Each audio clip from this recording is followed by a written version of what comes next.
In these equations, we're going to be looking at solving equations. These last four will be solving equations that have powers of 4 in them. So what I usually teach is U substitution for these, but I'm going to wait to teach that until the next section. All right, so when you have a power of 4 and you have something that looks like this can be factorable according to the rules of how we factored the difference of squares, right? A perfect square minus a perfect square, that's really what I should say. A perfect square minus a perfect square, that's the difference of squares, right? And how did we factor the difference of squares? Well, if this was a squared and this was b squared, we factored it into a plus b and a minus b. So really our test for this one is, are they perfect squares? Well, I know x to the 4th is a perfect square because x squared times x squared is x to the 4th. So this is x squared squared minus, is 1296 a perfect square? Well, I believe it is. I think it's got to be greater than 30 and less than 40. And it ends in a 6, so what two numbers end in a 6? I mean, what two numbers when multiplied, or what number multiplied by itself would end in a 6? I think it's 36. So if I multiply 36 times 36, I'm going to do it this way so I can do it pretty quickly. I'm going to split up 36 into 30 plus 6 and just FOIL. So I get 900, 180, 180, and 36. So I get 1080 plus 216, and that looks like it's going to be a 1296. So it is 36. So this is going to be 36 squared. So I know my a and my b terms. This is going to be a, and this is going to be b, because what squared is x to the 4th? X squared. What squared is 1296? 36. So that's my a and b term. So when I factor this, I get x squared plus 36, and then x squared minus 36. Well, I know that the sum of squares, right? Both of those are perfect squares, x squared and 36. The sum of squares is prime, but the difference of squares, there we go, we have the difference of squares, is not prime. What squared is x squared? Well, it's x. What squared is 36? Well, it's 6. So how do I factor that? Well, if x is a and 6 is b, it's going to be x plus 6, x minus 6. So now I still have to set all of my factors equal to 0. So I want you to notice when I set this first one equal to 0, I get a quadratic equation. So how am I going to solve it? Well, I'm going to solve it using one of my quadratic methods. So I'm going to subtract it to the other side, and then I'm going to take the square root of both sides, and I can't forget the plus or minus.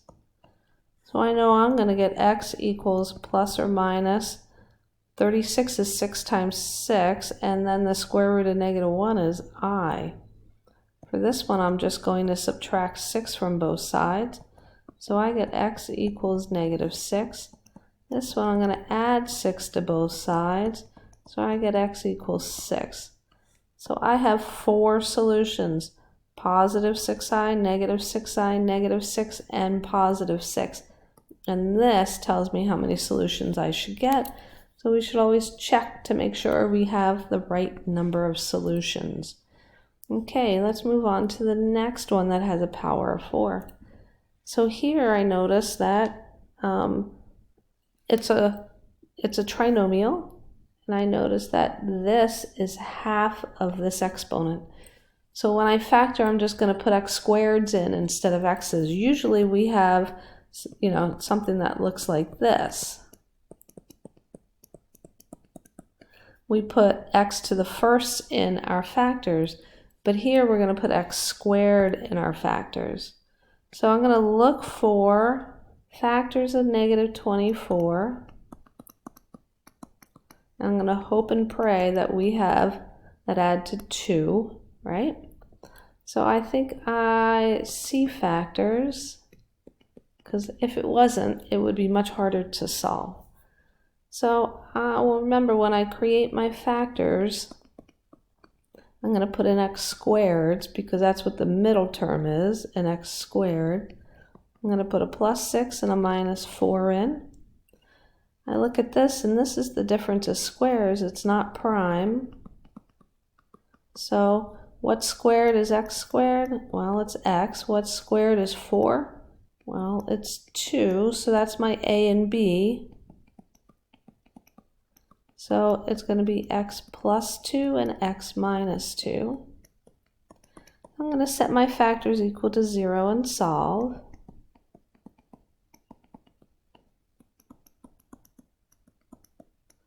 Okay, so when I solve that first one, I get a quadratic. It's a quadratic. It's to the second power. I'm going to subtract 6 from both sides. I get x squared equals negative 6. And then I'm going to take the square root of both sides. And I know when I take the square root of a number, of a negative number, I get an imaginary number. What did I forget? The plus or minus. So this is going to be I. And 6 is 2 times 3. I don't have 2 of the same numbers, so that doesn't reduce. Here I'm going to subtract 2 from both sides. And I get x equals negative 2. Here I'm going to, let's box in your answers as you go. I get 2 answers here, a positive I radical 6 and a negative I radical 6. I get 1 answer here, x equals negative 2. And here I'm just going to get 1 answer again, x equals 2. So I get my 4 answers that I need. All right, so here I'm going to try factoring again. This one's going to be just a little bit harder. I need to look for factors of negative 576 that add to 20. So here I go. I'm going to factor 576, and that's a perfect square. That's 24 times 24. Well, 24 is 2 times 12. 12 is 2 times 6. 6 is 2 times 3. So I know I have these factors. So I'm going to put them in order. I have 6 2's and 2 3's. So now I'm going to play my mix and match game and see if I can come up with 2 factors that will subtract, right? They're going to have different signs, because if they multiply to a negative 576, one is going to be negative, one is going to be positive. That add to 20, one's going to be negative, one's going to be positive, so that's really a subtraction. So I think what I'll do is I'll group the first 5 2's together and then the last 3 numbers. So this is 32. 2 times 2 is 4 times 2 is 8, 1632. This is 9 times 2 is 18. If I put those on my blanks and subtract them, I don't get 20. So that's not it. So I think my next choice is going to be, I need numbers, like that 32 needs to be smaller and the other number needs to be bigger. So I'm going to take a 2 away and make this 16. And now this is 4 times 9, that's 36. Well, I know when I subtract those, I get 20. So I have my 2 numbers here. So since this has to be a positive 20 when they add, the bigger number must be positive, the smaller number must be negative. So now I have my 2 factors. All right, so when I factor this, this is going to be x minus 16, or x squared. Remember, I'm taking my middle term, putting it in my factor, x squared plus 36 equals 0. So this is the difference of squared. What squared is x squared? Well, it's x. What squared gives me 16? Well, it's 4. This is the sum of squares, so it does not factor. So this factors into x plus 4 and x minus 4. This is prime. So now we just set our factors equal to 0 and we solve. X squared plus 36 equals 0. And when I subtract a 4, I get x equals negative 4. When I add a 4, I get x equals 4. When I subtract, I'm going to use my square root property here. X squared equals negative 36.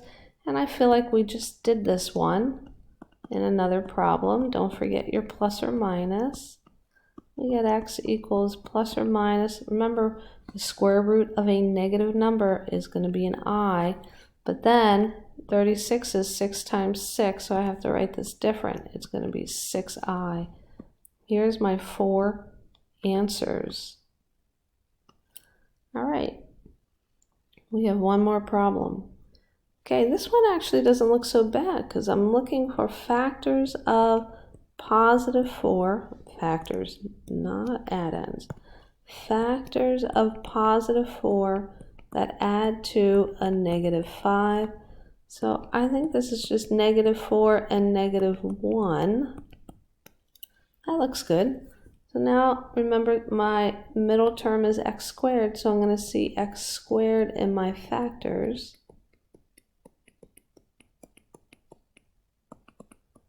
And these are the difference of squares again. What squared gives me x squared? Well, it's x. What squared gives me 4? 2. And on this one, it's x. And what squared gives me 1? 1. So now when I factor, I get an x plus 2, an x minus 2, an x plus 1, an x minus 1. And when I set each of these factors equal to 0, since I have 4 factors, I'm definitely getting 4 answers. So for the first one, we're going to subtract 2. So I get x equals negative 2. For the second one, we're going to add 2. So I get x equals 2. And this one, I'm going to subtract 1. So x equals negative 1. And here I'm going to add 1. So x equals 1. Those are my 4 answers. Well, I hope that video helped. We're going to continue on this section in tomorrow's video, and I'm going to talk about U substitution.